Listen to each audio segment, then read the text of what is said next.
Bennet, the phrase planetary boundaries sounds abstract, but it's actually life or death real. How would you pitch its importance to someone who's never, thought beyond profit margins? Look outside, right? So turn on the TV on any given day, and how important it is. So the planetary boundaries framework is something that scientists have come up a couple of years ago, and it defines 9 planetary systems. And each of those systems has a boundary, and a boundary means the moment you cross it, it's going to be really, really hard, if not impossible, to come back into safe limits. The notion that we can run our economy and generate growth without any limits, I think is fundamentally flawed, because we need to make sure that it happens within planetary systems, unless Elon finds a way to get us all to Mars and access the resources on Mars in any time soon, which I don't hope. I really hope that we can maintain the health and the integrity of our planet as it is.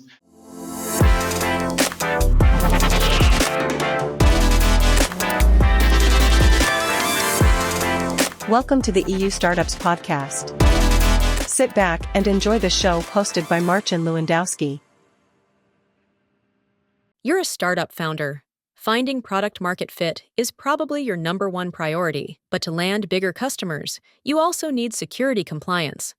And obtaining your SOC 2 or ISO 27001 certification can open those big doors, but they take time and energy, pulling you away from building and shipping. That's where Vanta comes in. Vanta is the all-in-one compliance solution helping startups like yours get audit-ready and build a strong security foundation quickly and painlessly. How? Vanta automates the manual security tasks that slow you down, helping you streamline your audit. And the platform connects you with trusted VCSOs to build your program, auditors to get you through audits quickly, and a marketplace for essentials like pen testing. So whether you're closing your first deal or gearing up for growth, Vanta makes compliance easy. Join over 8,000 companies, including many Y Combinator and Techstars startups, who trust Vanta. Simplify compliance and get $1,000 off at vanta.com/EU startups. That's VANTA.com/EU startups. Hey everyone, this is Marcin Lewandowski and you're listening to the EU Startups Podcast. My guest today is Bennet Barth, the co-founder and managing director of Respond, a leading European accelerator for climate tech entrepreneurs. Everyone, give it up for Bennet. Bennet, such a pleasure to have you on the show. Thank you so much. It's great to be here. So Bennet, let's dive right into it. You've screened over 8,000 climate tech innovations with Respond. What's the one pitch that completely caught you off guard, for better or worse? Oh, wow. We heard a lot of pitches come our way at Respond, I can tell you. I think the pitches that catch me off guard and the ones that are most inspiring to me are the ones that sometimes in very subtle ways are able to change the status quo in a big and meaningful way. And I can give you one example probably from our portfolio, a company that is called Resortex that is based in Belgium. Yeah. And Resortex developed a stitching thread that holds together your clothes and the different pieces of your clothes. The thing about this thread is that it will melt at a certain temperature. So it's you're fine to wear it, you're fine to wash your clothes. But the moment you heat it up over a certain temperature, the thread will just dissolve, and the different parts of your clothing, for example, they fall apart. Yeah. And the cool thing is that it makes it so much easier to recycle what you're wearing. If you look at the fashion industry nowadays, especially in fast fashion, you'll notice that up to 30% of all the fabrics and all the clothing that is produced never actually makes it into the shop because it's becoming out of fashion before it even enters sales. So the way that we're currently dealing with those, overproduction of clothes is we're shipping it across the globe to places like China or India or Vietnam to disassemble your clothing manually, to take away the zippers and the buttons and everything, to be able to recycle it or burn it. And with this new material, the new stitching thread, you can actually make your clothes come apart in a very easy and very simple way and recycle them right on the spot, just driving the recycling rates of unused fabrics in a massive way. And it's awesome. if you think about it, it's such a tiny thing, the stitching thread that is holding together your clothing. You use it every day. It's a tiny part of your everyday that you don't even recognize.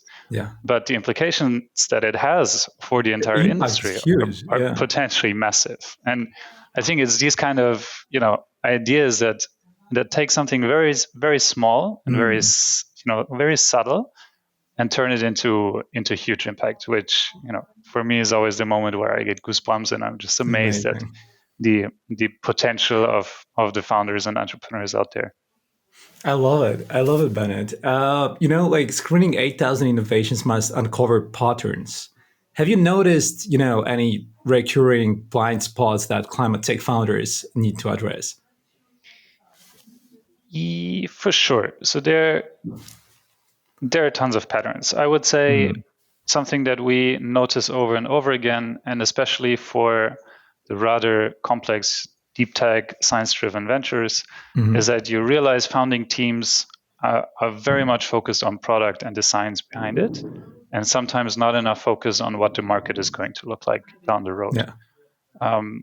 What it ends up with is putting founders in a difficult position, basically between a rock and a hard place for them to really bring that product all the way up to scale.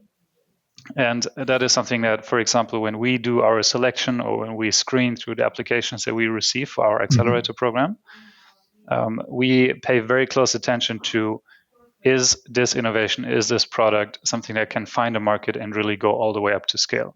Because ultimately, I believe that the best innovations out there will only deliver their full impact potential in the very moment that we're able to give it scale and increase the reach of the product or service. So that is definitely one thing that I see. And another thing that I notice over and over again in early stage venture is you can't overestimate the importance of very human aspects in starting a business. And what I mean with that is that I see many entrepreneurs, especially in the impact space in a wider sense, so both climate and social impact. You're not just starting a business, right? You're starting a business to solve for a problem, potentially one of the very complex, entrenched social, societal, or environmental challenges of our time. So the downside of failing with your business is not just going bankrupt and starting the next venture, but you're failing on a problem that is meaningful to humanity that you were trying to solve, and that creates almost a sort of double burden on the shoulders of the entrepreneurs. That in many cases I see leading into burnout, leading into stress. So that is something that I think collectively is hugely underestimated in the early stage venture game. And if you look at numbers, for example, you'll realize that founders, and especially impact founders, are much more susceptible to mental health challenges, to burnout risk, etc. And to me, this is quite the opposite of what it should be, right? We should be able to promote and support entrepreneurs taking on those challenges rather than confronting them with sort of the double burden of what they're trying to solve. 100%. Do you guys address it in any particular way? Well, yes, and I guess this is actually the USP of the program that we run. So let me maybe briefly just introduce Respond and what we do. Respond is an accelerator program that started about 5 years ago, meaning that by now we've worked with 50 startups that successfully went through the program. We had 5 years time to refine and iterate on our value proposition year after year. And what we arrived at is a program that is so much more than an accelerator program. What we do is that, yes, we offer everything that the entrepreneurs may need in terms of coaching on marketing and business development. And we do this in a highly individualized way. So we don't have a set curriculum, but we really try to pick up on the needs of the entrepreneurs entering the program, work with them through tailored coaching sessions to help them build their business.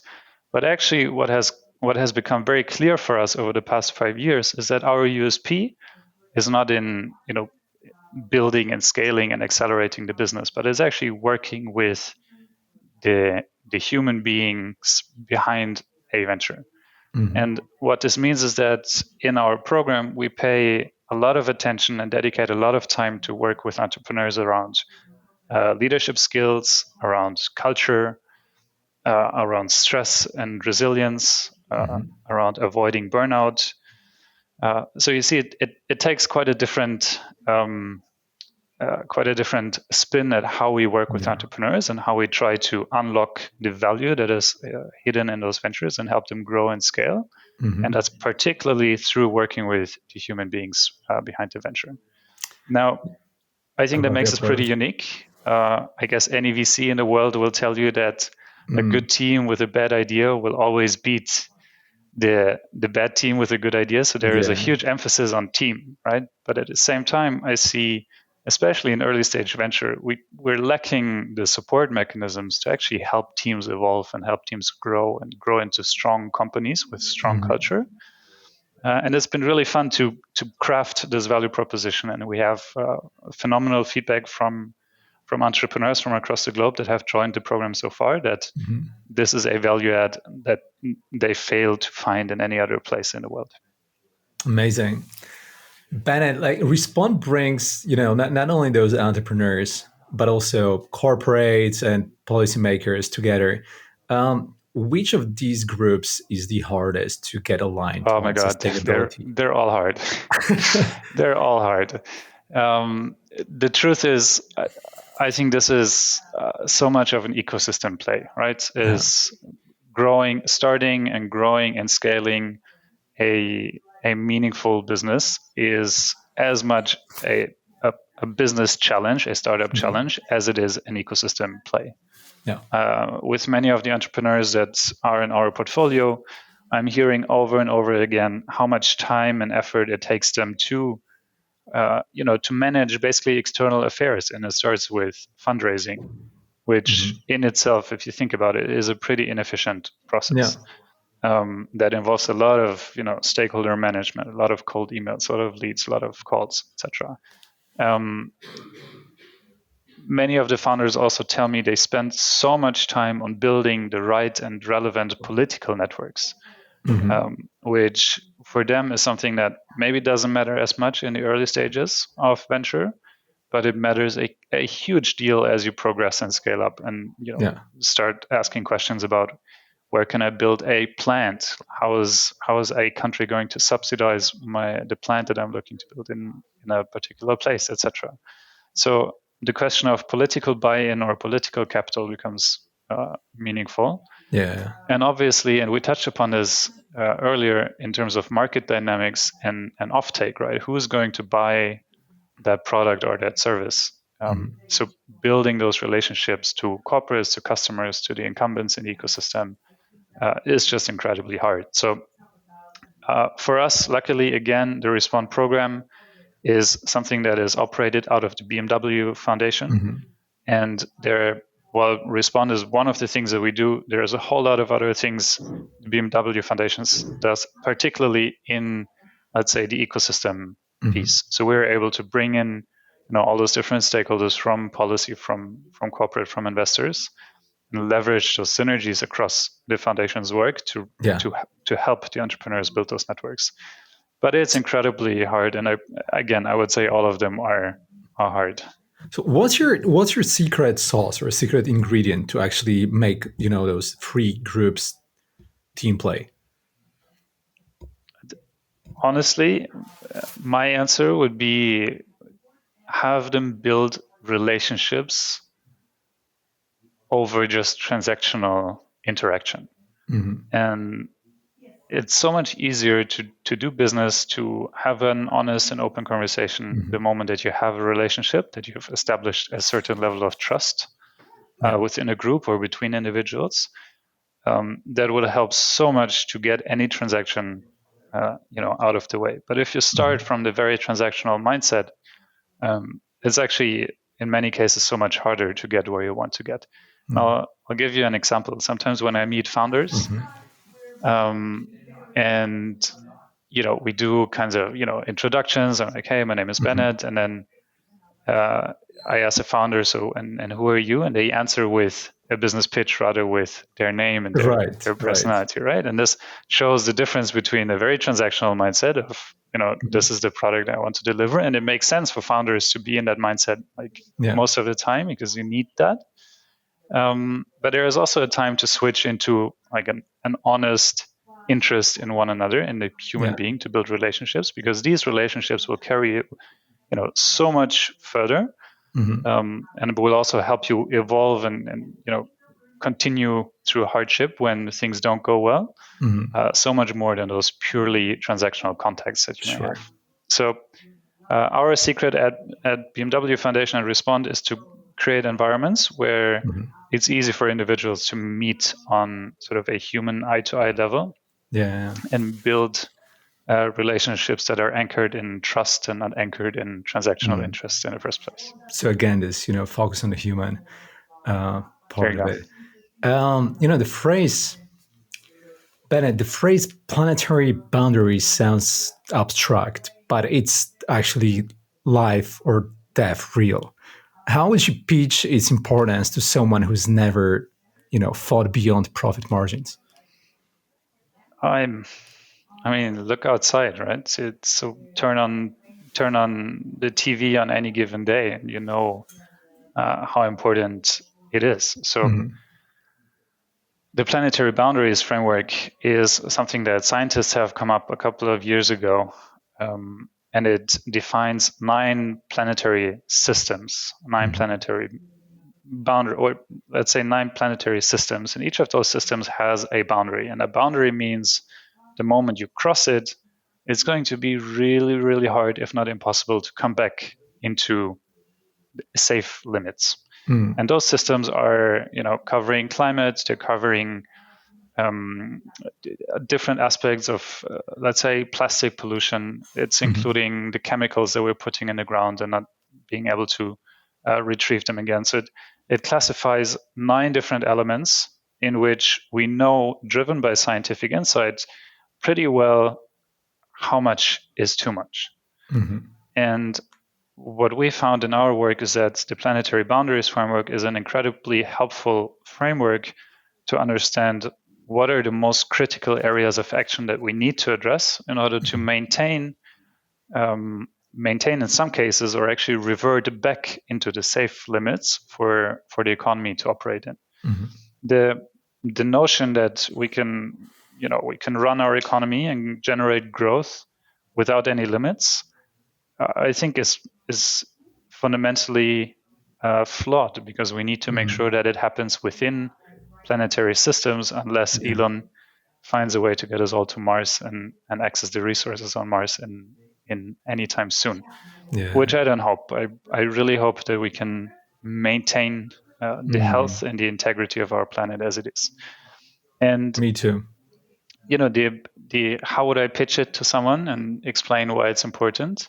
It is literally what you see in the news. It's how we're creating famines and how we're creating droughts and hurricanes and floods. And Barcelona, not too far from your house, I'm guessing you had pretty terrible floods just a couple of months ago. So it's these kind of events that we see occurring more and more often, and it very easily translates back into the planetary boundaries framework and how we're transgressing some of the very critical boundaries in that system. So you and I, we know that, but people that are not so much into it, they don't. And the government still doesn't take, even, I wouldn't like to call it an opportunity that there is just a flood, like a terrible disaster here in Spain. And let's use it as an opportunity to educate people, hey, this is happening because of climate change, because of the planetary boundaries that we're talking about are being invaded. And, but they don't do that. They don't, I don't think, we collectively as a society, we just don't do enough to fight this. 100%. I couldn't agree more. And I think, what I see happening is that at least in politics in Europe, we're also playing with the fears and the anxieties of people a lot. So the discussion right now is dominated by inflation, by economic downturn, which scares people for their living and for their livelihoods, and that obviously takes first priority in how people at large will think about their day-to-day needs and fears. And climate, in the end of the day, is something that is still pretty abstract to the state. You and I, crazy when you think about it. Barcelona now is one of the examples where it comes very close to home. But in many parts of the world, this is everyday reality of events like this happening.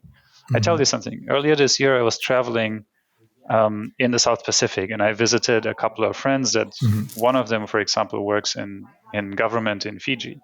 Yeah. And what he told me is that many of those small island states are today, as we speak, negotiating contracts and agreements with countries like New Zealand or Australia to take up their population, because in a couple of years, the sea level rise will just lead to the loss of entire islands, meaning there is no place for the people to live. So this is a conversation that is happening today. It's happening in a different part of the world, and it's happening to, let's say, a small and maybe underrepresented community across the globe, but it's happening. And it's, I think we need to be careful. We need to be very aware of the fact that similar things will start happening in Europe or the US as well if we don't start acting. So I couldn't agree more. I think politics need to be a lot stricter when it comes to climate. We need to find ways to integrate climate questions and social questions with economic questions in a more coherent way. Yeah. And we need to educate 100%. How do we, because it's happening now to some minority, the conversation is happening with minority now. How do we scale this? How do we, because honestly, this is the biggest threat that we are facing as a humanity. So the urgency is so big. So it's so crazy that it's actually, it doesn't have it doesn't reflect in actions of people and governments, and it doesn't come from, it has to come sort of from the top down, as everything in this kind of cases. How do we scale it? How do we make it through this crisis? It's incredibly hard, but it's also the question that makes me get up out of bed every day and do the work that I'm doing, right? And I see, bringing it back to the entrepreneurs and the startup ecosystem, I see more and more businesses being started not out of the interest to become rich very fast, but to actually use business as a lever to deliver impact and to deliver positive returns for planet and people. So I do see a mindset shift happening, especially or in particular among entrepreneurs who are seeing this opportunity of using startups for better outcomes. I do believe that there is a role to play for people like you, people that have a reach and a platform to promote sustainable practices or sustainable businesses in a way to help educate and help shape the ecosystem that we operate in. In some ways, some people still believe that impact, for example, is detrimental to financial return. I think quite the opposite is true. Yeah. I think in the future, we will see the most successful and the most profitable businesses being precisely the one that solve problems for planet and people. We don't need another TikTok or another Instagram. Yeah, I think we're 100%. Quite saturated on that end, right? But the businesses of the future will be the ones that solve real challenges. Yeah. So I am optimistic. I'm optimistic for humanity. I'm also a techno-optimist. I do believe that technology will help us solve that question. But it is true that I also believe we need to start acting much, much faster. We need to face reality with a different urgency, and then trust in our abilities as human beings and as society to come out of this on a better side. 100%, man. Like, hey, like I'm 100% on the same page. Like my goal in life right now is actually to help entrepreneurs build better, happier, and more sustainable future that my daughter would be excited about living in. Yeah. And it became like actually once she was born, it became even more critical and urgent for me, knowing that I mean, it was before as well, but when you have this kind of personal element, like even more personal, the most personal element you can imagine attached to it, then it becomes even more urgent to you, I guess. Bennett, when it comes to impact investing, what's the one big myth or misconception you think needs debunking for the field to scale effectively? Yeah, look, I think it's what I just said. I think still some investors believe that impact and focusing on impact is detrimental to returns, and I think that logic is fundamentally flawed. Yes. Again, I think the businesses of the future will be the ones solving actual needs of people, and that shift is going to happen. It's well underway. We see more and more investors being willing and keen to invest into, especially into climate tech opportunities nowadays. Now, the inflow of capital into climate tech, for example, it creates a whole different set of questions again. For example, how do we measure impact, and how do we agree on standards for the impact investing economy, which is still something that is pretty new, but we'll get there. It's just a matter of, again, educating and arriving at sort of norms in the impact investing space. I think fundamentally the logic of impact versus return is wrong. I think we'll see return because of impact. Yeah. Sounds awesome. I'm looking forward to this. Fingers crossed. Yeah. You've guided startups across different countries. Which region in your view, is setting the gold standard for integrating sustainability and innovation, and why? Well, first of all, I would say Europe as a whole is well positioned to take leadership, especially in clean tech and climate tech. And this is something that you can see, for example, also in terms of patents that are filed within the EU on clean tech innovation. So there is a lot happening in Europe, and we do have a real chance, especially sitting between North America and Asia on the other side. I think Europe really has a chance to create its own profile and come out strong on clean and climate tech. Which, by the way, again, will be a huge opportunity also for investors, and almost, I would say, a necessity for industry to stay up to date and to remain competitive. So that being said, I think Europe itself is positioned well to take that leadership position. If you start looking across Europe, you'll come across a couple of hotspots for climate and clean tech, and those are usually tied to very strong universities. Oxford, for example, or Cambridge are one. Munich, with a very, very strong technical university here and a very strong startup innovation ecosystem that is built around the university, is another example. We see a lot of high quality talent and innovation come from the Nordics, also because of very good universities, but also it seems a very deep commitment to sustainability and impact in those countries. And we've seen a few startup ecosystems emerge that are still sort of developing their own DNA, I would say, in terms of where they land and what their focus will be. Barcelona is coming up more and more in the last few years.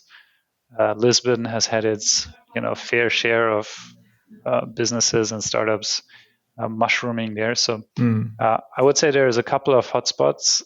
Universities is a great indicator for talent, and we have tons of good talent in Europe. And we're actually in a good place for Europe to take the lead. Sounds optimistic, Bennett. And I like it. Sounds like a red thread, right? My answers. But actually in moments, when progress feels slow, Yeah, because it does. What's a single piece of advice or inspiration that keeps you grounded and motivated to keep pushing boundaries? The boundaries will always be part of reality. You'll encounter boundaries. We encounter planetary boundaries. We encounter personal boundaries. We encounter obstacles. And it will always be part of the job and part of reality. Yeah. The thing that gets me going personally is to remind myself of why are we doing this, and the consequences of not taking care of the climate crisis, for example, are just unimaginable. There is no way of truly believing that it's okay not to do something about it, at least in my opinion. And I'm sure you'll feel the same with your little daughter. So 100%. Focusing on the job that needs to be done and focusing on the impact that we're after is what gets me going. And then reminding myself that with perseverance, we'll be able to manage to come across those boundaries and obstacles. Yeah. But we're in it for the right reasons, and we're pushing for it for the right reasons. That's what drives me. Love it. Speaking of the inspiration and things that drive you, I know that you're surfing and mountain climbing, right? Very true. What have these taught you about navigating, the challenges of building a sustainable economy? If you can translate any experiences or learnings or inspirations from those two, I guess first and foremost, it's what both surfing and spending time in the mountains brought me is a very deep connection and a strong relationship to nature itself. Right? I care about nature. I care about the state of our environment. When I'm surfing, I wish and I hope to see plenty of fish around, and I hope to see healthy corals around and pristine waters. And I hope not to find too much plastic and too much dying reef because of warming sea level rises. And so there is, I would say this is the first part of my answer. It has brought me a very strong connection with nature, which also ties back into my motivation for why are we doing this work, right?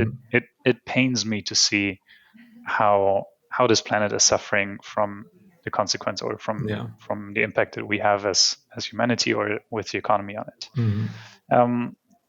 And secondly, from surfing, there is something about a lesson that I learned over and over again in surfing, and I feel like I need to learn it again soon, is that the ocean is always stronger than you. Yeah. It can always outpower you in a split second.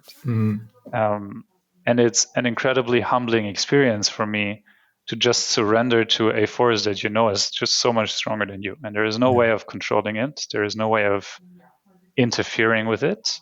The only thing you can do is, be present and try to enjoy what it offers you in a playful way. But there is no way of taking forcefully from the ocean or ripping it out and doing it only for your benefit.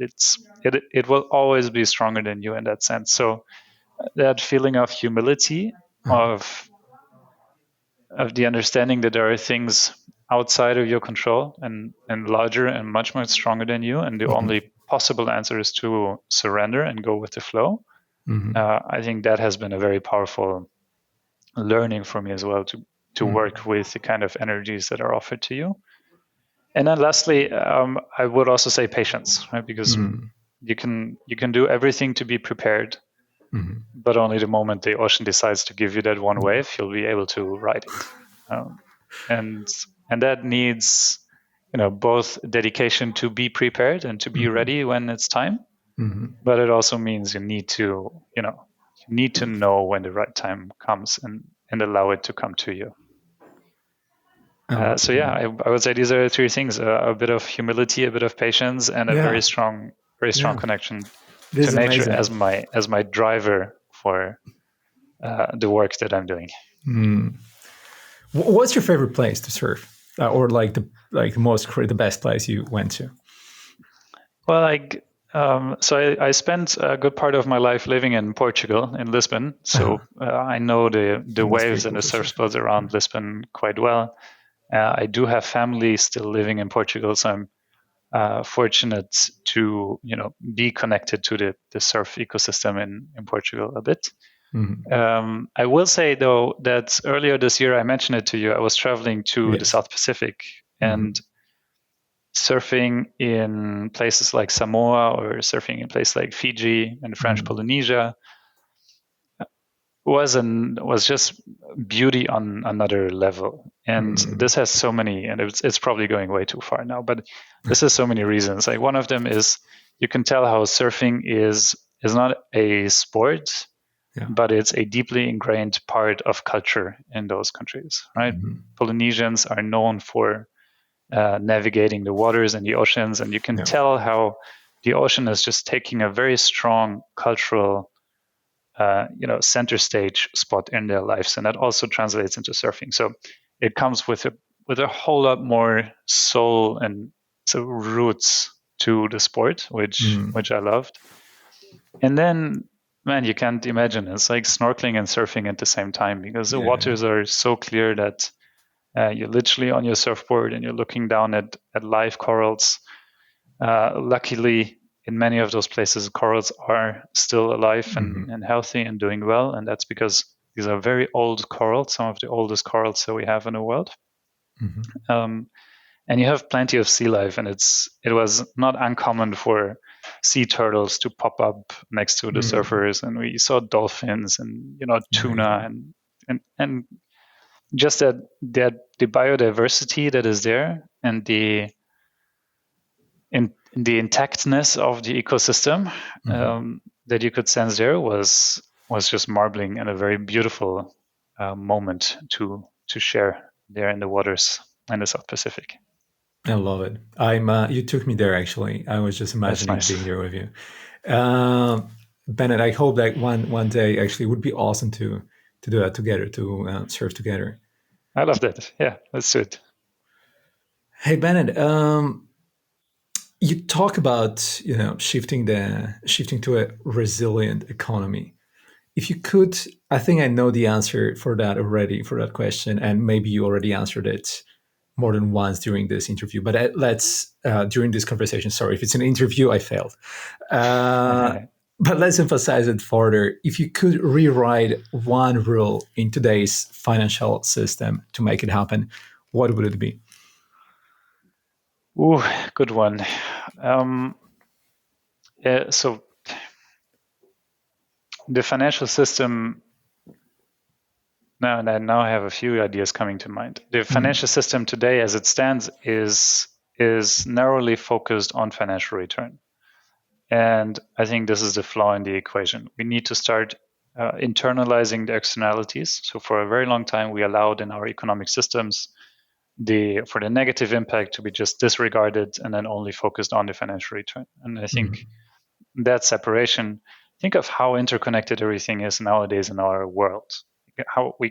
How can you think that you can just externalize something and never care about it again? Like it's, that to me, it just doesn't make sense. So we need to internalize some of the factors that we have externalized in the past, and this will change how we look at profit and how we look at returns. So this is one thing. Another thing is that we've taken also a very abstract approach to money. For example, if you are invested with some of your savings in shares of companies on the stock market, you're most likely going to be an absentee owner, meaning you own part of the company, but you're not engaging in the decision making of that company in any meaningful way, which creates this weird dynamic of absentee ownership where naturally, and the same is true for me, my interest is to make a profit or make a solid return on my savings, but we're not actually looking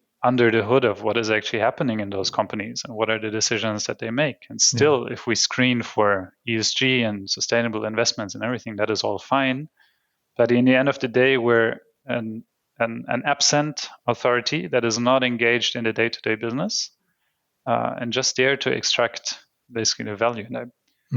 I think that separation of decision-making, of ownership, of financial return is also a little bit problematic because it creates too many layers where things can get lost in between. Bennet, we're just about to start a new year.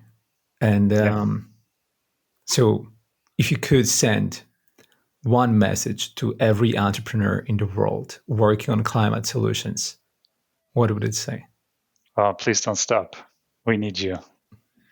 Please don't stop. We need you. Things will get more difficult before they get easier. So let's brace for impact. I think the next years to come will be challenging years for our economies. Will be challenging years for the climate. But we cannot stop. Bennet, thank you so much for your time today. It's been an amazing conversation. I could go on and on. I wish you all the best, and I hope to see you soon in person. Thank you so much. This was fun. Have a very good day.